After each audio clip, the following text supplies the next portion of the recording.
জামাত গত কয়েকদিন ধরে দেখছেন যে তারা নানাভাবে প্রোপাগান্ডা চালাচ্ছে যে বিএনপি ভারতকে প্রতিশ্রুতি দিয়ে তারা নির্বাচনে অংশগ্রহণ করছে এবং এই প্রতিশ্রুতি কি? এই প্রতিশ্রুতি হলো তারা বাংলাদেশকে বিক্রি করে দেবে। আবার আজকে ফরমালি সংবাদ সম্মেলন করে এই অভিযোগটি তুলেছে যে বিএনপির বিরুদ্ধে অভিযোগ হলো বিএনপি বাংলাদেশকে ভারতের কাছে বিক্রি করে দিবে। এই অভিযোগটা জামাত তুলছে, এটি সঠিক না। আমি জামাতের অভিযোগটা পরে আসছি।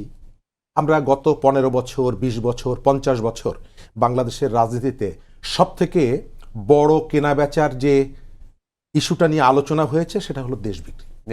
হ্যাঁ, ঠিক আছে, এক রাজনৈতিক দল আর এক রাজনৈতিক দল এবং অনবরত এই যে বিএনপি এবং জামাত গত 15 বছর বা তার আগের থেকে আওয়ামী লীগের বিরুদ্ধে কিন্তু এই অভিযোগটা ছিল যে আওয়ামী লীগ বাংলাদেশকে ভারতের কাছে বিক্রি করে দিয়েছে।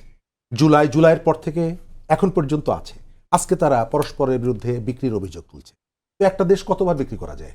বিক্রিত মাল কি বারবার বিক্রি করা যায় কিনা?